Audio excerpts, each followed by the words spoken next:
Ladies and gentlemen, probably more ladies, welcome back to Housewives Book Club. I am Molly Mulshine. And I'm Jen Keefe. And we are reading every single Real Housewives memoir, pew, pew, pew, pew, pew, as well as maybe some self-help books, such as this one. Jen, what are we reading this week? We are reading Rich as Fuck, More Money Than You Know What to Do With by Amanda Frances. Yes. So we really want this to be a clean pod where we don't curse just because it makes it easier for people to listen in front of their kids and stuff. But Amanda Frances, part of her brand is to insert fuck at really inopportune moments. And she never really explains why. I'm sure if we paid $5,000 for a course, we would learn why. But did you think of the title, Rich as Fuck, More Money Than You Know What to Do With, by Amanda Frances? Yes, I think her employment of the F word is a distinctly millennial linguistic device. And it reminds me of another person in the Bravoverse, Danielle from Summer House. If you watch videos of the two of them, it's a similar linguistic pattern of how they use the F word in a gratuitous way. It's very, very millennial. Yeah. It's very much like those BuzzFeed stickers that said WTF. Wow, cool. And then there's just one that's like, fuck, for no reason, you know? It's an interesting choice for a title because then she also sells courses that have fuck in the name.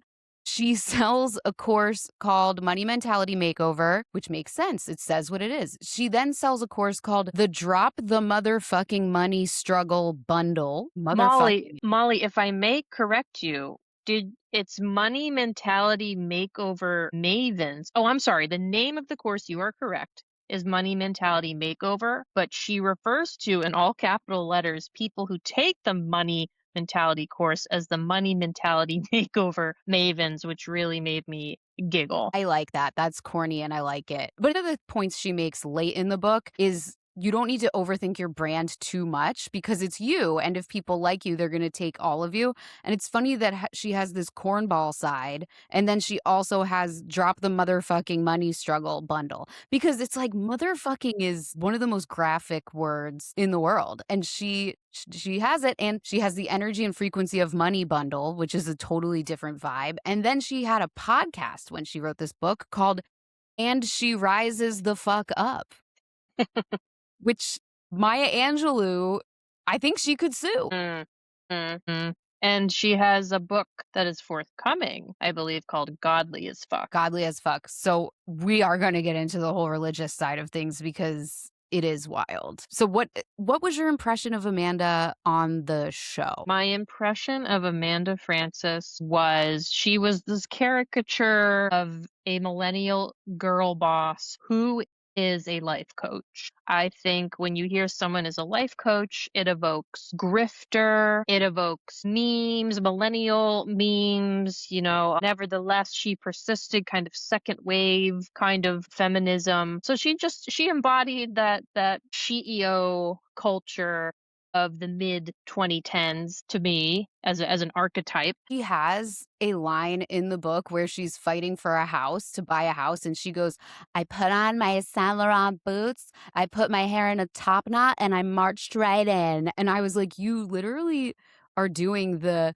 put your hair in a bun and handle it meme. And you really did that. She really did it. And she's the final boss of the girl bosses. She is a girl boss who is selling how to become a girl boss. She's actually selling how to sell how to become a girl boss. That's how deep in it she is, because her courses are not just how to be a girl boss, but how to sell courses to other people on how to be a girl boss. She's like a Russian nesting doll of girl bosses. That's a great description. So yeah, on the show, what was your vibe? I enjoyed that she created conflict because on Beverly Hills, I find that often it gets very lost with what is the conflict? What is everyone mad at each other about? But with Amanda, there was a clear Kyle is angry at Amanda. What did you think of her on the show? Yeah, she was really, I'm just going to say it, because I hope she's not listening. I don't think anyone who writes these books should listen to this, okay? First of all, on the show, she was not likable to me. She came across very rehearsed, and I didn't want to think she was a grifter, but she didn't do herself any favors. And the baby voice is very difficult for me. And I know that that's my own internalized misogyny, but I had a really hard time. I'll tell you what, this audiobook, never did I miss Dorit Kemsley's voice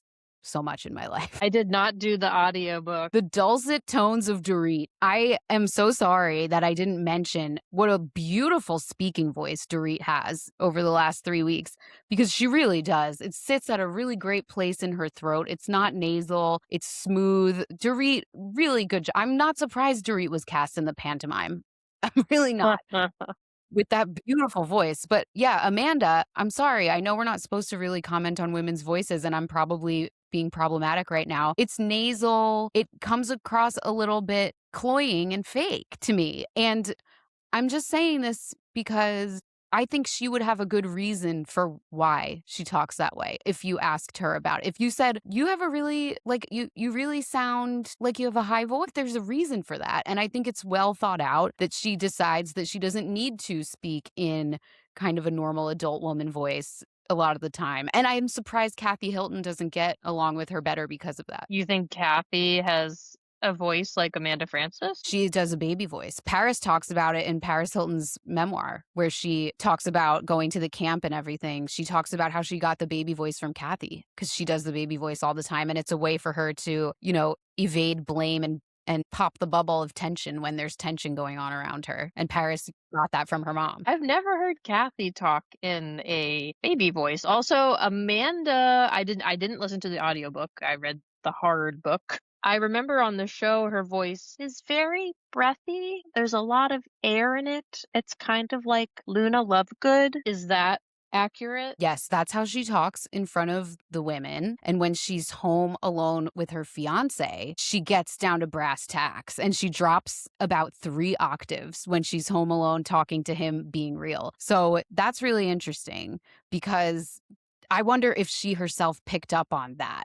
Because we all talk differently to our partner than we do, especially people that we don't know. I'm sure my voice fluctuates throughout the day based on who I'm speaking to. Half the time when someone gives me something in public, I go, thank you. And I'm like, oh my God, I just set women back 40 years. You know what I mean? Where's that coming from? So I would be so interested to hear if she noticed the different tones that her voice takes. And also in the audiobook, yeah, it's not as high and breathy as it is on the show. It's a little lower, but it is still very high. And something that was sort of endearing about the audiobook of Amanda Francis, Rich as Fuck, is that he seems to have used a variety of microphones at different times, one of which was maybe her iPhone. I don't know. It could have been in a broom closet. The quality of the sound fluctuates throughout the audiobook, which some people might call scary. But I found it a little endearing, because there are times when she's recording this audiobook when she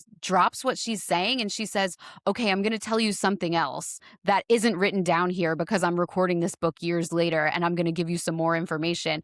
So you're kind of like, this woman is in a broom closet with a blue snowball mic, just rapping. And I kind of loved that a little bit. Yeah, off the cuff. I love that there was bonus content in the audiobook in that way. The main bonus content of the audiobook was her interrupting herself to say that she now makes even more money than she did when she wrote it. Of course. Yeah. So yeah, on the show, I mean, the show needed her this season. What would the show have been without her? She really stirred it up, and she was a little, I would say, untrustworthy and inauthentic, but I'm holding space, as a life coach might say, for her to pivot in the next season and show us a little bit of a more authentic version of herself, because I think being on camera, especially in that group of women, for the first few times you do it, is probably so weird. And I don't know if I would be able to be myself. So it was a weird first season. Let's see how her sophomore outing goes. She has been in the comments or on a podcast saying, quote, why would I come back? So she has put out into the ether that she's not coming back. But as we know, that is often a playbook to bait Bravo production into getting them back. Yeah. I want her to come back.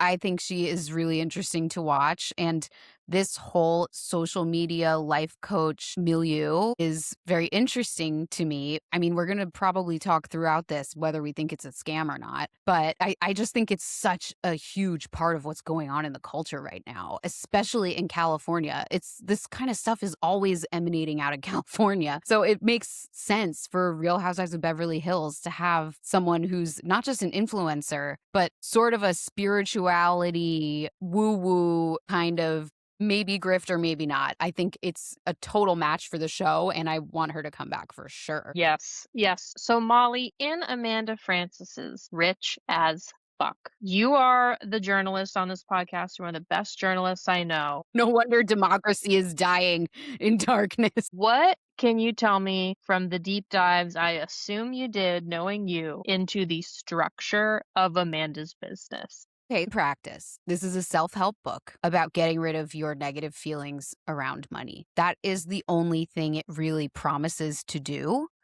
And I think it takes a really interesting approach to doing that. And I actually found a lot of it really helpful. But much like one of our previous topics, PK Kemsley, we don't actually really learn what Amanda's business is until Act 3, let's say. Act 3 of 3 of the book. When she finally starts admitting that what she does is she sells courses. She sells courses. What does that mean? These online courses that teach you how to be more empowered around money. What does that mean? In her eyes, it means just feeling like you're a rich person already and living that way, which I think is like a good idea. I don't know. I don't think there's anything wrong with that. But the course thing, I was having a hard time finding the actual prices. And I was looking into Amanda Francis and her book, Rich as Fuck.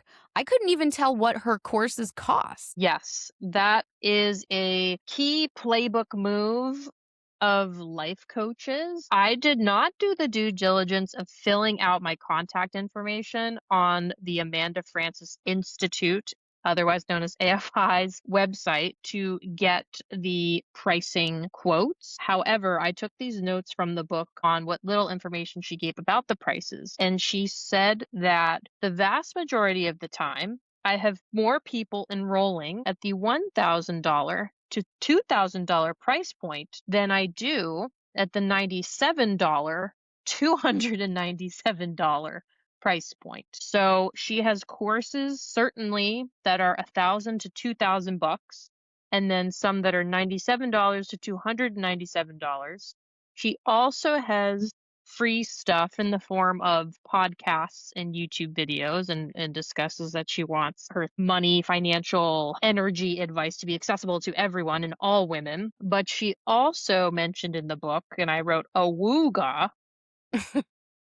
she offers 6 months of private mentorship for $50,000. And in another place, she mentioned a $10,000 course. So I don't know if that's once a month for 6 months, which would almost add up to the $50,000 for 6 months of private mentorship. So that's my summary of the price of her courses. Her courses range from free to $50,000. Okay. When we're asking the question, is Amanda Francis, author of Rich as Fuck, a scammer? I think what we need to look at is who are her courses for and who can they best serve?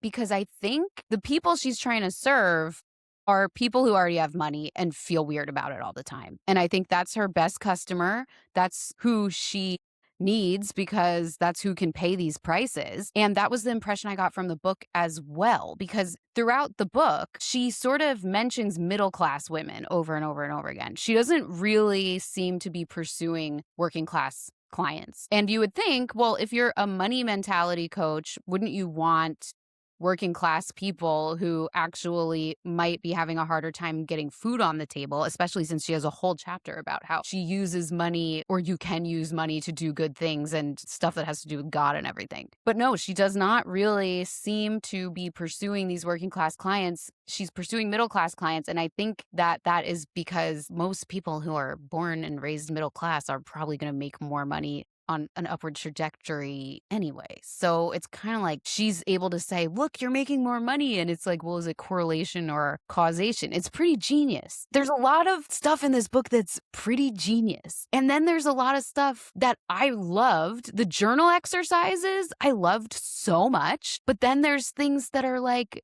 having to put all your information in to get the price for the courses is very Scientology. Then there's the whole chapter about having to accept God in whatever way whatever God means to you, which is very AA.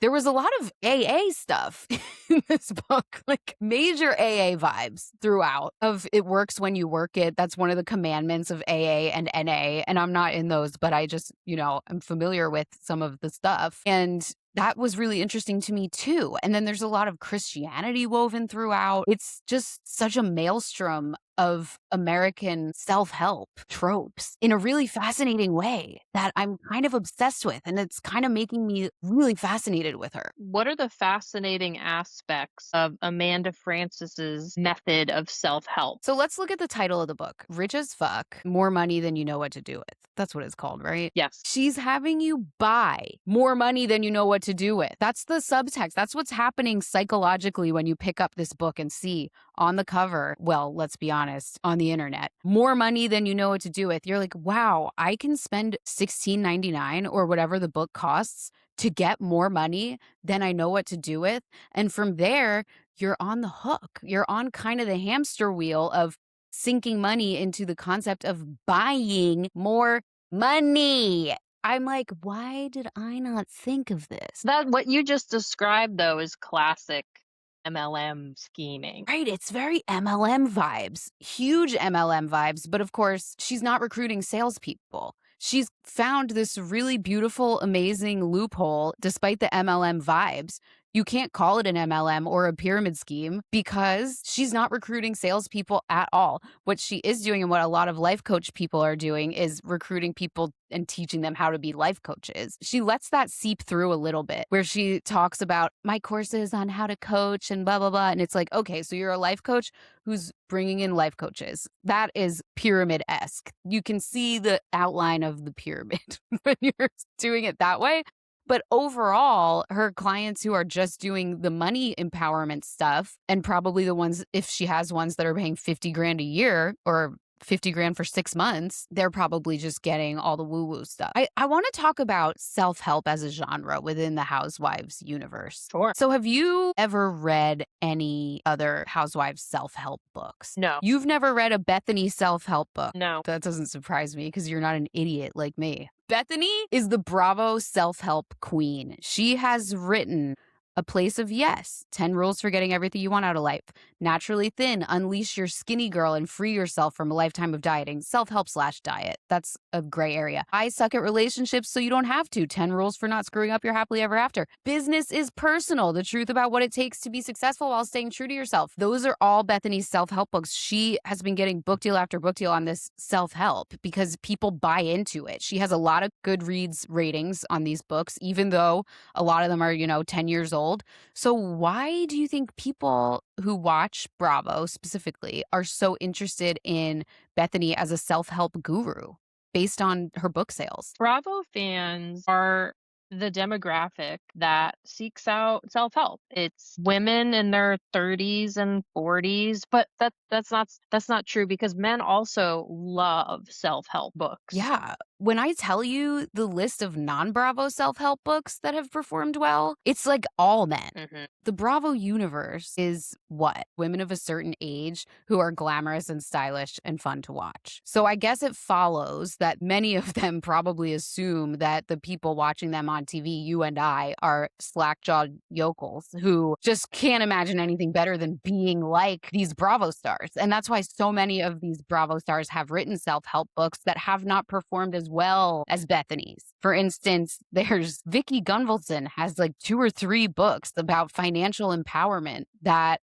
drop in the ocean. I've never even heard of them and they have almost 0 Goodreads ratings. It's crazy. Oof. And Vicki He actually has a job. She sold insurance for years. I would actually, if you're going to read about finances from anyone, Vicky or Ramona, frankly, would be the people that I actually want to hear about your business, you know? But Bethany's are the ones that perform really well. Mm-hmm. She was the first housewife that figured out monetizing being on the show. So I don't think it's necessarily that the help in her self-help book is better, but from a branding perspective, she has figured out how to monetize the Bravo audience. Yeah. Oh my God. Yeah. Smash and grab. We talked about it last week.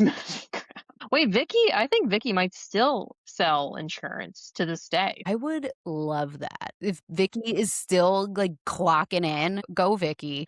Do you want to hear some of the, I don't want to say flop, but lower performing self help books by Real Housewives? You're not even going to believe some of these exist. Lisa Vanderpump, Simply Divine, A Guide to Easy, Elegant, and Affordable Entertaining. Phaedra Parks, Secrets of the Southern Belle, How to Be Nice, Work Hard, Look Pretty, Have Fun, and Never Have an Off Moment. Now that I would read. Yes. I also count Luann de Lesseps, Class with the Countess, as self-help because it has how to live with elegance and flair. Then there's Siggy Flicker, Write Your Own Fairy Tale, The New Rules for Dating, Relationships, and Finding Love on Your Own Terms. And these are all flops. I think relatively, yeah.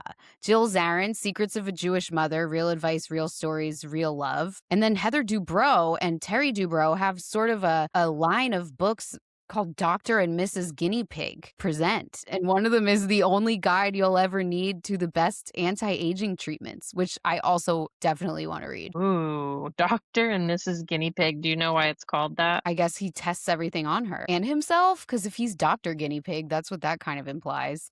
Of course, we have probably the most notorious housewives self-help book, Melissa Gorga, Love Italian Style, The Secrets of My Hot and Happy Marriage. Self-help books exist for when you're at a crossroads or at a point of vulnerability in your life, whether it's career, whether it's grieving, whether it's a breakup. I think it's there's a reliable need in the market to look at something like Rich as Fuck and be told what to do in those moments of uncertainty. Yeah, for sure.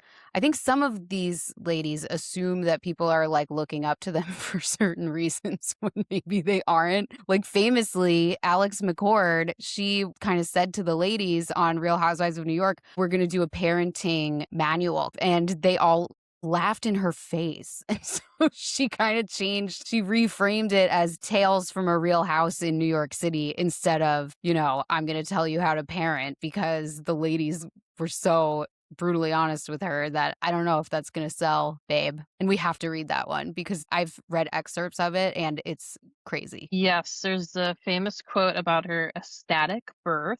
I also must shout out that my wife's cousin, Michael, owned a boutique on the Jersey Shore. Forgive me, I forget the exact town. And it was a gift shop sort of thing. And he had Alex McCord come and do a talk and book signing when her book came out. And my wife went and met Alex McCord. Wow. I bet she was really nice in real life. Yes, of course, especially when the housewives are meeting a fan that bought their book. That's chef's kiss to them. She was probably so tall too.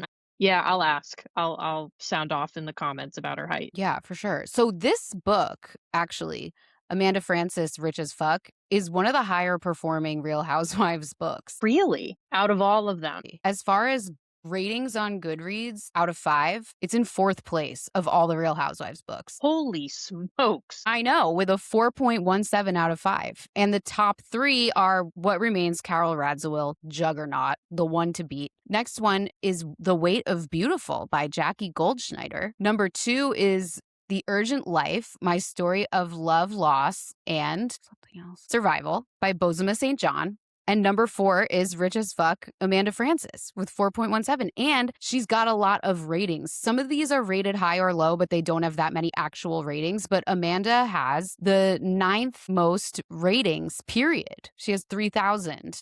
A lot of these housewives are languishing with like under 1,000 ratings. So that's pretty good. Totally. I'm so surprised by that in that list. I thought Bethany will be at the top, Ramona, Vicky, Candy, Cynthia, like any OGs I thought would be at the top. Well, I think the fact that Amanda and Bo's relative unknowns in the Bravoverse, looking at the whole scheme of things, they're new rookies to the scene. I think that points to that the content of their books is speaking to people. Yeah. Also, the books are kind of heavy in that list, you They know? They're are. a lot to do with, Jackie Goldschneider's book is about overcoming an eating disorder, you know? Carol's is about grieving. Bozema's has loss in the title. They're all and then, oh my God, you're never going to guess what number 5 is. Yolanda Hadid. What is it? A memoir? It's Believe Me, My Battle with the Invisible Disability of Lyme Disease. And it's got a 4.01.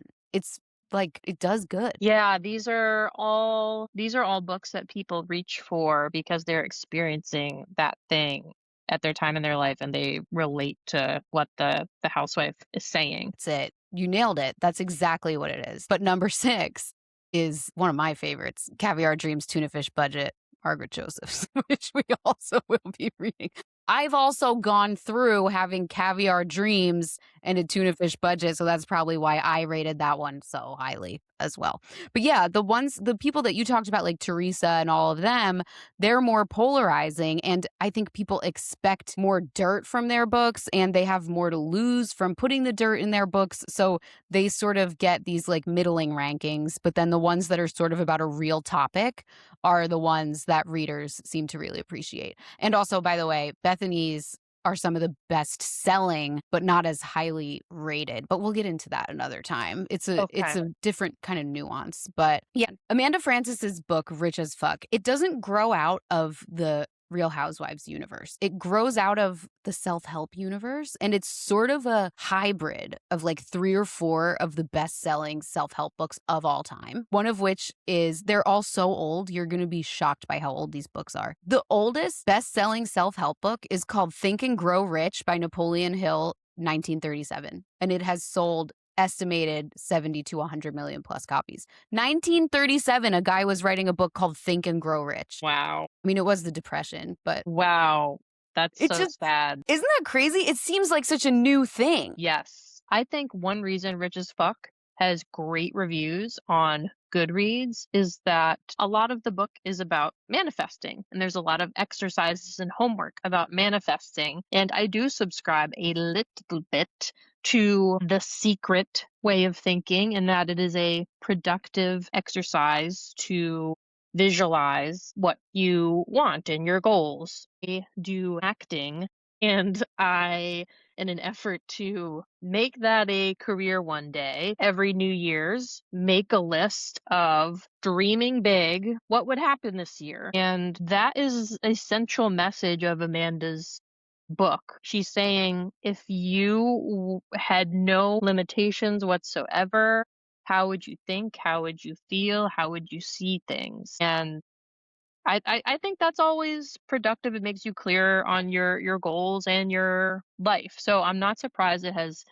a good rating because some of the prompts are worthwhile. Yeah, I really had a great time doing the prompts. And you mentioned The Secret by Rhonda Byrne, 2006, another best-selling self-help book, number 5 in the list. And then there's also The Power of Positive Thinking, Norman Vincent Peale, 1952.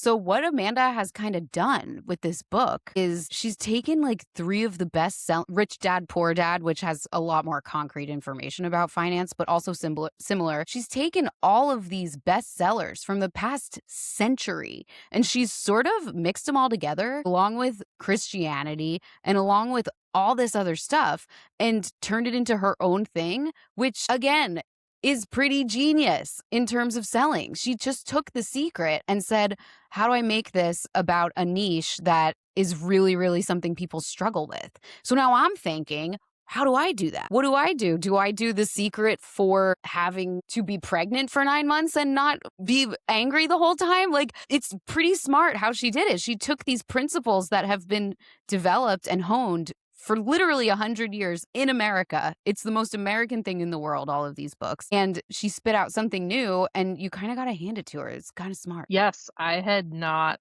made that connection that she's taking The Secret plus that 1938 Think about the money and the money will come. Plus, there was a third one you mentioned. That is very smart of her. Power of positive thinking, yeah. I agree that it's helpful. I was loving these journal exercises. Would you like to share with the class what some of the prompts were that you remember? Maybe some listeners would enjoy doing them themselves. Yes, they were really good, and I don't want to manifest, but I think I am because I like these prompts so much. When you think of having more money than you know what to do with, what comes to mind for you? That's one. When you imagine a reality where no matter how much you spend, you earn more, how do you feel?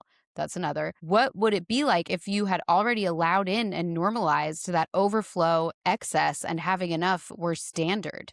And I kind of loved imagining that stuff. I really did like doing the manifestation prompts in Amanda Francis's book. I was sitting in my house thinking about overflow and excess and looking at my banking app and seeing way more commas at all, that would be new.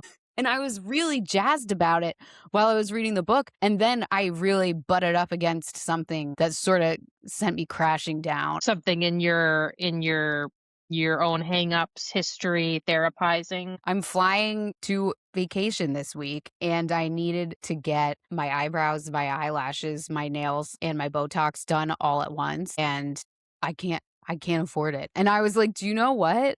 I want to know what Amanda would say to me right now. What do you think she would say? I don't have enough money in my bank account to get all that stuff. Molly, she would say, just do it. She a dangerous notion that she pushes is that you need to spend money that you don't have in order to achieve the life of someone with the amount of money you have. An example she gave was she leased a Mercedes convertible when she was greener in her coaching business, even though she didn't have the monthly income to truly support that. So Amanda Francis would absolutely say, buy it all. And I have a lot of thoughts about her theming and her messaging in general in this book. She is very pro debt. She's pro credit card debt. I mean, thank God I can't get a credit card in the next 2 days. You know what I mean? Because I would be maxing it out. I would be getting the full face Botox, which is 500 euros. And I'm not going to do that right now because I'm just not. And if I listened to her advice, I would just get a credit card and do it. And this is where the scamminess does pop into your head a little bit, where you're like, ooh, that's a convenient theory for you. It's very convenient for you to tell people who are struggling with money to just get a credit card and rack up debt so that they can live at the next level and welcome in the feelings so that the money will then follow because then they'll be able to afford your courses. Yes. What did you make of her being so willy-nilly and pro credit card debt? Because especially in the States, that ruins lives. I know. I think the whole reason for it was cynically to get more people to buy her courses, but optimistically, I think it is good to destigmatize it for yourself and not wallow around in the guilt once you have the debt. I think that's very true. And I think Yes. fixing your mindset around the debt and saying, I can get out of this, I will get out of it. People have gotten out of it before, which is nothing that she said at all. She didn't talk about getting out of the debt, but saying that to yourself and not beating yourself up because of the debt, I think is a really good idea. But this whole thing of, oh no, take on more debt is really dangerous and crazy. So for our listeners, in Rich as Fuck, Amanda Francis's book, the central message is that you need to change your energy around money. Money is an energetic exchange, and that if you view money positively and abundantly, it will come to you. Now, Molly, thought that the details on how to go from manifesting wealth and money to getting it were extremely light. And I'm genuinely curious about how to do that, as I know many others are. I wanted way more details. She didn't give them. I sort of expected that in that this book is a piece of advertising for you to go and buy her courses. But those details even sharing some of them would be helpful because it sounds so just out of this world crazy to just that she fully believes that anyone, any woman can manifest money and it will come. She is ignoring, even though she mentions things like racism and classism, there are obstacles that make that more difficult for some. She still centrally at her core believes if you manifest money, it'll come. I mean, try to tell that to a family in public housing in a major city. It's an uncomfortable message to push. Well, the other thing is, though, Jen, she doesn't really even say that. She really only talks about feeling good about money and imagining that you have the money. She never actually says it will come. Do you notice that? She says it came to her, but she does not ever make a prescriptive statement. And this is where it's so well thought out and calculated because, yes, the subhead of the title is more money than you know what to do with, not I will get you more money than you know what to do with, just more money than you know what to do with as a concept. Just let's think about that. She never says, I'm getting it for you. But she does give lots of testimonials, which life coaches love to do. They love to pull quotes and not have any data, but she had many testimonials that she sprinkled throughout the book from different women. She gave the example of a woman who was getting out of a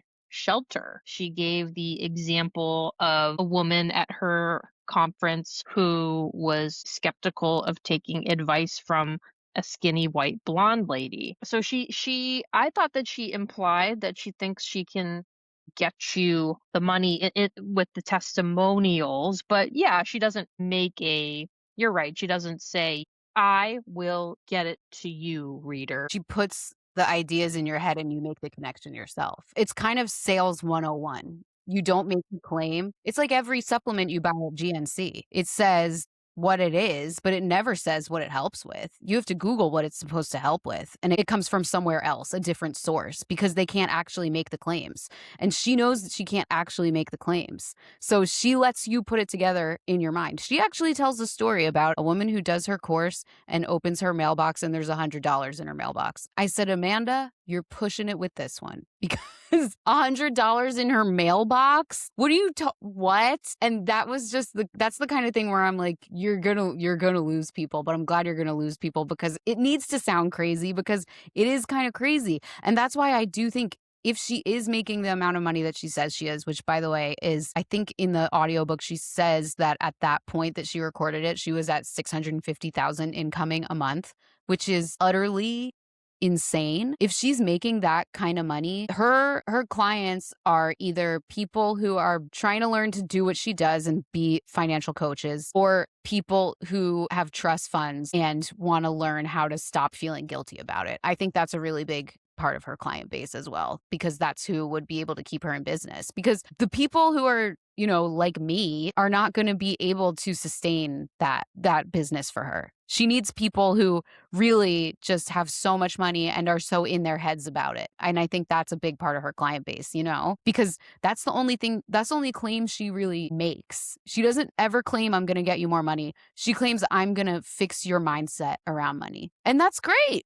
But she's not going out of her way to say there's no guarantee you're going to have more money at the end of this. She's letting people believe it, Mhm. So, in Amanda Francis's Rich as Fuck Malls, you're saying that Amanda doesn't ever promise to make women more money. What she's promising is just to shift your mindset to a more positive one. She's going to change your relationship to money to be more positive and view money as coming to you and abundant and you deserve everything. And that the end result of that is not more money, but just you're happier and living life more fully, but you don't really notice you're not necessarily getting more money. Yeah, exactly. She kind of says, she gestures toward having a little bit more cushion in your savings, for example. She never tells people to save. She actually Susie Orman catches a stray in one of She the chapters does, because she does. she's like, I couldn't believe Susie Orman was telling people to save money.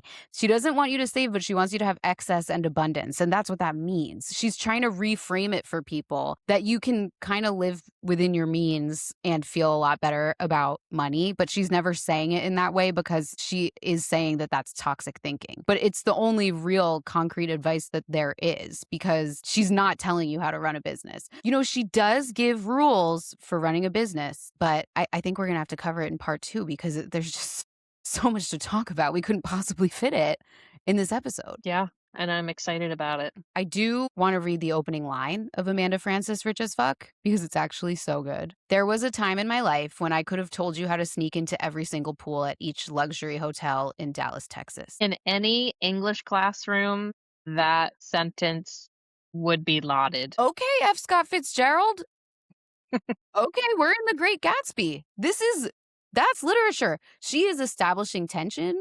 She's establishing setting. She's establishing the fact that she has progressed past that point. There It's was a funny. time in my life. It's funny. It's funny. She hooked me with that. Yeah. So we're going to delve deeper into the book and more next week on Housewives Book Club. Like and subscribe. Follow us on Instagram and TikTok.